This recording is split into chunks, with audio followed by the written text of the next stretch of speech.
In today's video, I want to talk about something that I think a majority of people have heard, but I still think don't take seriously, and that is the idea that everybody should go to therapy. Now, I know a lot of people out there are going to be like, I don't need therapy, I know what's going on, and blah, blah, blah, blah.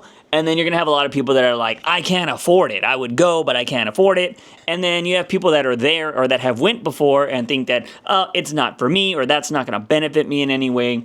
And then you also have like the people that are like me that are currently in it, that have been in it for a while, that actually think a lot of people would benefit from it. And yeah, so like just for full transparency, I have been in almost weekly therapy for the last, I don't know, I think since like August 2024, maybe like, late August, early September. There have been like some gaps where I missed 2 weeks or whatever, but that was because of the therapist, not because I wasn't able to go. And I've went through 3 therapists in that time. I did have a therapist when I first had the panic attack stuff, but that was for 3 sessions and they weren't good. So I totally understand the people that have went to therapy and are like, it's not for me. I would assume at least half of those people just got a bad therapist their first go around and they're like, yeah, this is not for me. And that's kind of what I want to talk about because I think there's so many misconceptions about therapy and I think there's still like a lot of stigma around therapy. And I kind of wanted to talk about my personal experience and again, why I think a lot of people should go. So first of all, for the people that have went to therapy and that have like, they went, maybe had a bad therapist or just think it's not for them. I mean, if you went to multiple sessions and like you felt like you got nothing from it, I think that's a fair, at least you gave it a shot. But I'm very curious on if you gave it a shot and didn't like it because you thought your therapist was bad or because you were expecting to, be like, recovered or have your issues fixed in a couple of weeks. Because that is a huge misconception with therapy. Dude, I didn't start having a breakthrough with my last therapist until like the last 3 or 4 weeks that I was actually with her before she left the company that I go to. And I was like, bah! I was like, what the hell? We're making progress.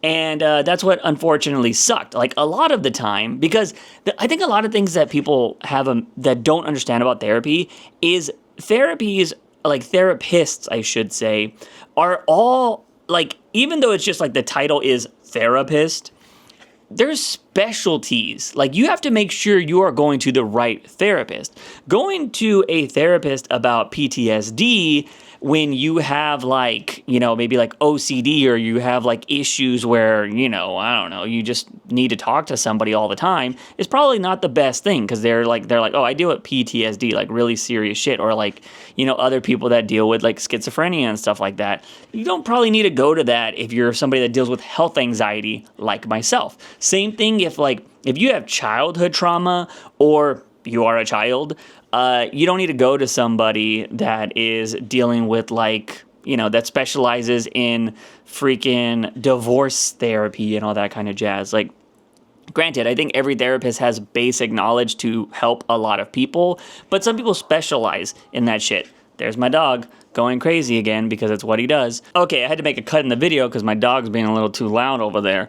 But yeah, so what I was saying was like basically, you'd be extremely lucky to get a great therapist right at the start. And I do think there are a lot of good therapists out there. But again, you have to know what, like, if there's something like specific with you, it's best to find that particular therapist. A lot of people with health anxiety say like hate therapy until they actually find somebody that's either been through it before or who has helped a lot of people with it. Because I can tell you, I don't think any of my therapists really understand health anxiety. They know about anxiety, and you kind of fix them all the same way.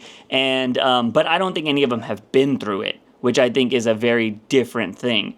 So you might need somebody that's lived through it. At the same time, you also got to remember that therapists are humans too. So sometimes you're not going to find what you want. Like somebody who, let's say you are a victim of like an unspeakable act or something like that. Some therapists who have also been through that might not want to be your therapist because they don't want to really relive it themselves. You know what I mean? So that's why you might need to go to a different type. So like, there's just a bunch of different things that go into therapy. But yeah, for the people that tried it and kind of like, or like, it's not for me, I'm always curious if it was just because you had a bad therapist, because I've had experiences with that.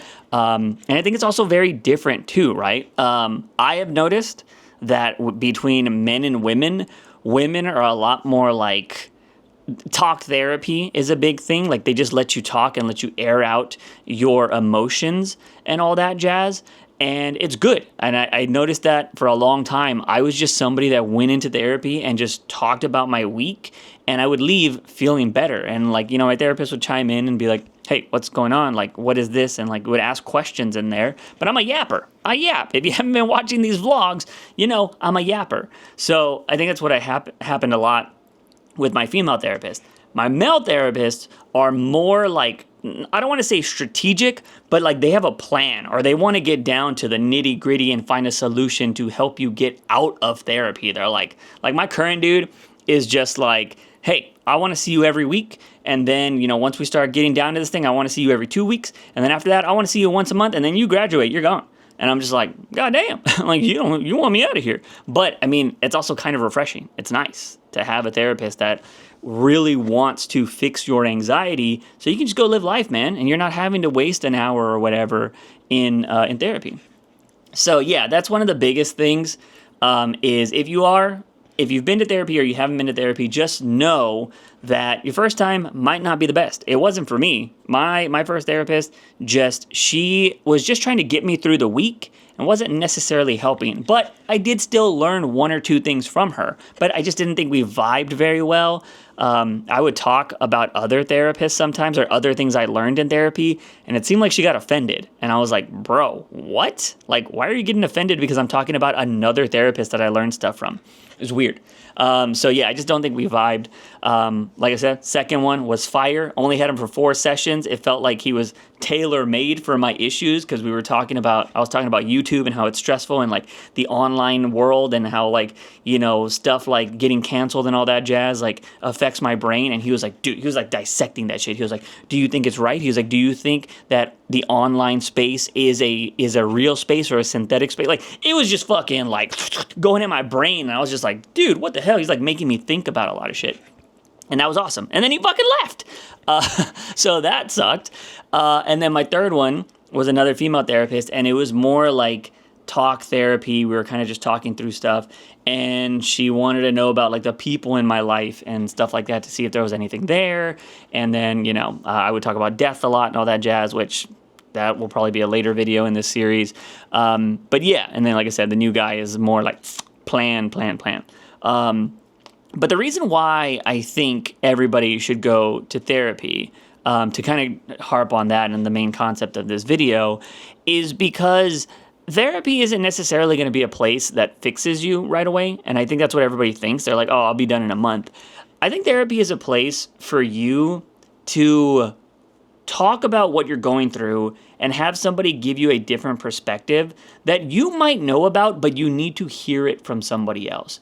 I'll tell you one thing. This is literally, I had therapy today, and one of the topics we've been dealing with a lot lately is like my health anxiety. I mean, that's always been a thing, but like death and why am I scared of it or whatever? And what we came up with today is I don't fear death necessarily. Because I do think part of me is genuinely that, because I am a very like, I'm a knowledge seeker and I want to learn things, but I want to find like answers to things. And death, you cannot get an answer to. Closest thing you're going to get is like a near-death experience person. And that's if you believe everything they went through, right? And then everything else is like if you fall into religion and all that jazz, that's putting a belief into something. But there is nobody that has died, been dead for a while, and came back and been like, yo, this is what it is, and like can prove it. You know what I mean? So like, and that's kind of where my brain is like, shit. So today, in this session, we came up with the idea that I don't fear death. I fear not accomplishing things, because death means that's it. I wasn't able, like, I can't try to do things anymore, right? Like I can't, like if I die, There's no more trying to be successful on YouTube. It's over. Game over. I lost. There is no making, my manga, and there's no writing scripts for movies or anything like that. If I die, it's GG. And he as we were talking through it, he was like, if you made $1 billion and you're to take care of your family and all that jazz, he was like, would you be upset? Would that upset you if you died? After being a billionaire and taking care of your family and everything? And I told him, I was like, it depends on how I made the $1 billion. Did I make the $1 billion doing the things that I loved? And he was like, there you go. He said, key word is depends. It depends on how you made your money and what you did. And he was like, and then he he did his therapy shit and was drawing stuff on the whiteboard. And he was, so if you did accomplish the things you wanted in life and you died and you were able to look back on it, you would be content with life. And I'm like, yeah, if I was able to make my manga and do the things I did, and when I die, I'm able to replay my life and be like, yeah, I did what I wanted to do. I got to do some cool shit. I got to make my projects, and my family's taking care of all that jazz. Yeah, I don't think I'd be worried with death. And he was like, there you go. He was like, that's kind of where we're going. And I always thought they were tied together, because I did think, because I mentioned having I talked about the midlife crisis video earlier this month. We actually talked about it in my session today.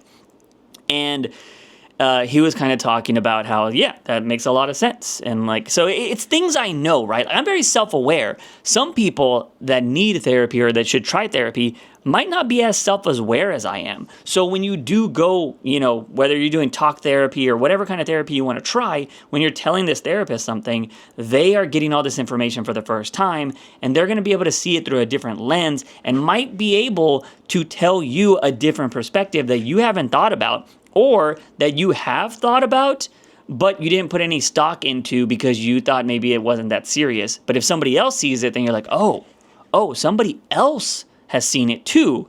So maybe I need to really think about that.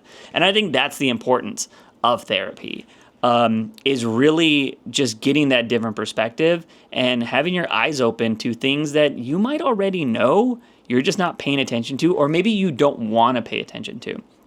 Because I've always thought my accomplishments and death were tied together. And, seeing it in this different perspective now, I'm just like, okay, maybe I can start calming my anxiety, because I'm not fearful of death. I'm fearful of accomplishments. So maybe I can start telling my brain, because right now I have health anxiety. So maybe I can start changing the way I think and my mindset. And every time I get a pain in my neck or a bump on my arm, I'm not like, oh my God, cancer, I'm going to die. I can start being okay, that's not as important. Give me anxiety about not accomplishing something right now. Give me anxiety because I didn't finish 500 words in this book I'm trying to write today. If that's my goal or whatever, right? That kind of stuff. I can start changing my mind. And we all have anxiety. We're always going to have anxiety. That's why it keeps us alive. But I'd much rather have anxiety about trying to accomplish something than worrying about my health because I think I'm going to die. It's a way to reframe your brain. That's not a way I was thinking before, and I don't know if I would have gotten there by myself without therapy. And so, because you can watch videos all day long on YouTube. I've learned that's a problem with me. That's part of the reason why I have anxiety, because I'm constantly taking in information, and it wasn't until somebody told me to stop that I'm like, oh. Because one thing I was doing every day in this notebook right here was I had a scheduled worry session. I think I talked about this in another video, or maybe in a video in the future I'll talk about it. My brain's kind of mixed. I feel like I've been doing too many of these. But I used to have a scheduled worry time, and at 4 o'clock every day, I would write down what I'm worrying and all that jazz. And my therapist was like, I want you to stop doing that. He was like, at least don't do it every day. Do it every other day. And I started doing that. I started doing it every other day, and I just stopped doing it because I didn't really feel like I was getting any benefit from it. And he also had me do a different app that was kind of the same thing, but I did it multiple times throughout the day instead of once at 4 p.m. or whatever. So yeah, it was very interesting. So you get different tactics and different things to try to make yourself better. Now, I know a lot of people are out there are like, dude, I don't have anxiety problems. Why would I go to therapy? which is a fair question, you know, and I think it is. And I think the reason why is, and again, I'm not sitting here that everybody should go to therapy weekly, you know, I'm not saying that everybody needs to go to therapy monthly. I think everybody should just try it. Everybody should just give it a shot, because I don't think it would be crazy for me to think that everybody is perfect and doesn't have something to talk about. Because if you're somebody that gets angry a lot, you have something to talk about. Like, if you constantly find yourself stressed, or you constantly find yourself angry, or just like mad at the world, or depressed, or whatever, you don't think you need something to talk about? You don't think you need therapy? You don't think you want to fix that? Like, because obviously, if you're constantly in those different states of mind, what you're currently doing isn't working. You know what I mean? If you're watching videos to try to fix it and it's doing nothing, how are you going to fix it? What are you doing? Are you doing everything the videos say? Maybe you're just ignoring the videos, because I know I did that for a while. I'd be like, it's good information, but I'll try it later. So maybe you're not that kind of person that can be motivated to do it on their own. So maybe you need somebody else to tell you to do it. You need somebody else to come up with a plan for you, or to come up with a style to do things.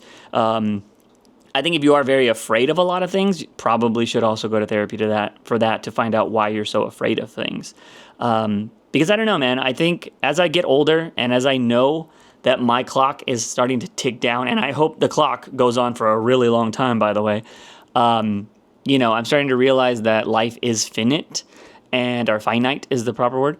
So why would you want to waste so much time, like, being mad or being angry or being sad, if there's a chance that somebody can listen to what you're going through?